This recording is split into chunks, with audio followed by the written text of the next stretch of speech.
घे टाळ्या पण वाजवल्या तुझ्यासाठी. तुला काय वाटलं ग सई? ह मला आधीच माहित होतं की तुला हे कळणारच आहे.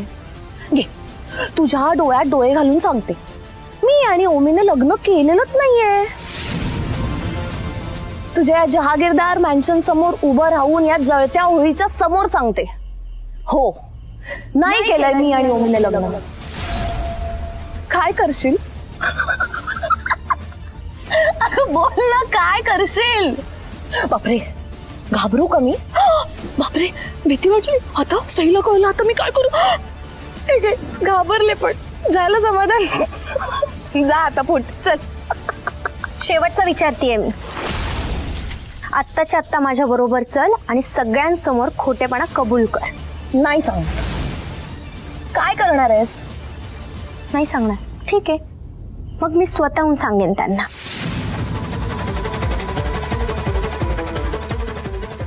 हो खरंच सई? Come on Sai. सई गं, होळी आज आणि सणाच्याच दिवशी तू तुझ्याच घरात तमाशा करणार आहेस?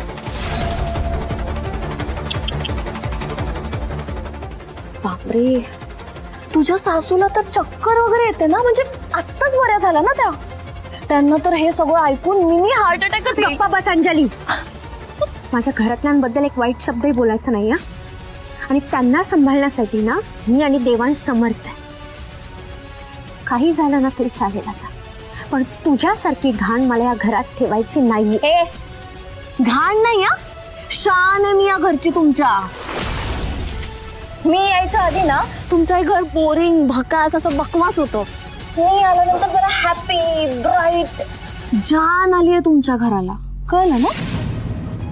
आणि सई, हा जो काही तुझा प्लॅन आहे ना सगळ्यांना जाऊन सांगायचा ट्रूथ काय येते, तो जर एक्झिक्यूटच झाला नाही तर काय करशील तू? तुझा प्रॉब्लेम काय माहितीये का सई? की तुला वाटतं मी प्रॉब्लेम आहे, पण प्रॉब्लेम मी नाही, प्रॉब्लेम तू स्वतःच आहेस. आता का विचार? कारण तुला हॅपीनेस बघवतच नाही ना कोणाचा, स्पेशली माझा. आता तू जर सगळ्यांना कन्व्हिन्स केलं असतं की ओमी आणि अंजलीचं रिलेशनशिप ऍक्सेप्ट करा, तर सॉर्ट झालं असतं ना सगळं, पण नाही. आत्ता पण बघ ना, म्हणजे माझं आणि ओमीचं रिलेशन हे कोणाला माहितीये? फक्त तुला. म्हणजे तुझ्या हातात आहे ना की प्रॉब्लेम क्रिएट करायचा की नाही करायचा. पण नाही, आपण तर सई द ग्रेट फिलॉसॉफर आहोत ना, आपण तर सगळ्यांना जाऊन सांगणारच, आपल्याला शांत बसताच येणार नाही. मग आता करायचं काय? काय करू? मी एक काम करते, मी तुलाच मारून टाकते.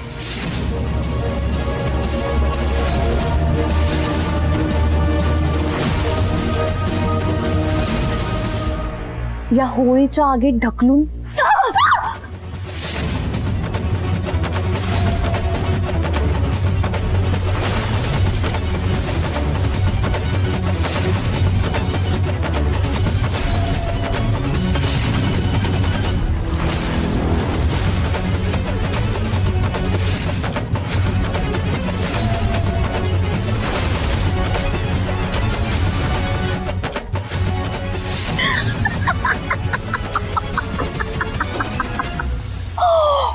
काय झालं सई बेबी?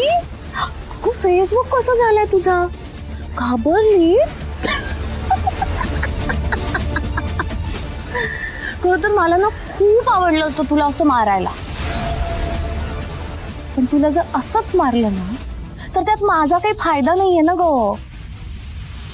म्हणजे तू जर मेलीस तर हे जहागीरदार तुझ्या नावाने काय ते चॅरिटी फंड वगैरे काढतील, आमची सई किती ग्रेट होती हे अख्ख्या जगाला ओरडून ओरडून सांगतील. म्हणजे तू मेल्यावर परत तूच महान, तूच ग्रेट. तेच तर नकोय ना मला. मला तुला असं फिनिश करायचंय ना सई की कोणाच्या मेमरीत पण तू उरली नाही पाहिजेस. टोटली वॅनिश करायचंय तुला. सोड मला, सोड. खरंच सोडू? खरंच सोडू? ठीक आहे ठीक आहे, ढकलते.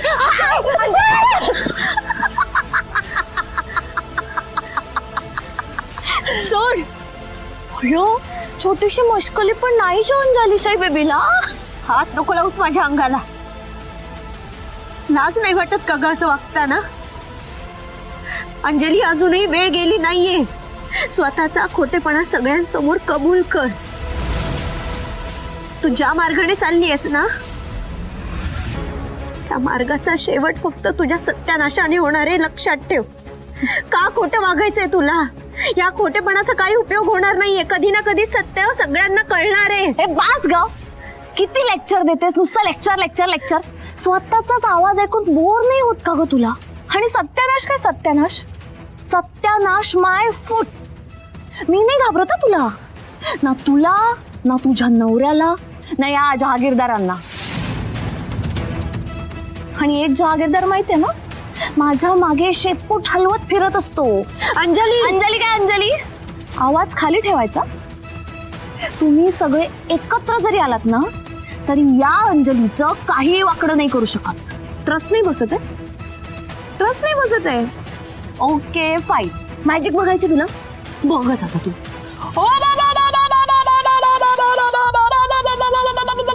ऐका हो ऐका, माझं लग्न खोट आहे आणि माझा नवरा ओंकार जहागीरदार एके हिंदोळा, एक नंबरचा मूर्ख, बावळट, बस. आता का गप्प बस? अगं हेच हवं होतं ना तुला. सांगितलं मी सगळ्यांना. ओ अच्छा, तुला आज जाऊन सगळ्यांना सांगायचंय. मी ठीक आहे, तू जा ना, सांग ना सगळ्यांना. बघू कोणाचा ट्रस्ट बसतो तुझ्यावर. पण या सगळ्याचा ना सही काहीच उपयोग होणार नाहीये. विचार का, जस्ट इमॅजिन, मी आणि ओंकार एकाच छताखाली विदाऊट लग्न इतके दिवस राहतोय. हे जर जगाला कळलं तर काय लाज राहील तुमच्या जहागीरदारांची. आणि तुझे सासू सासरे ते तर स्वतःची लाज वाचवण्यासाठी स्वतःच येऊन माझे पाय धरतील आणि मला रिक्वेस्ट करतील, अंजली प्लीज प्लीज आमच्या ओंकारशी लग्न कर ग प्लीज. असं कधीच होणार नाही. होणार सई, असंच होणार. कारण जर तसं नाही झालं ना, तर मी पण गप्प नाही बसणार. मी पण जगाला ओरडून सांगूच शकते ना, या जहागीरदारांनी माझ्यावर अन्याय केलाय. ओंकार जहागीरदारने तर माझा यूज केलाय.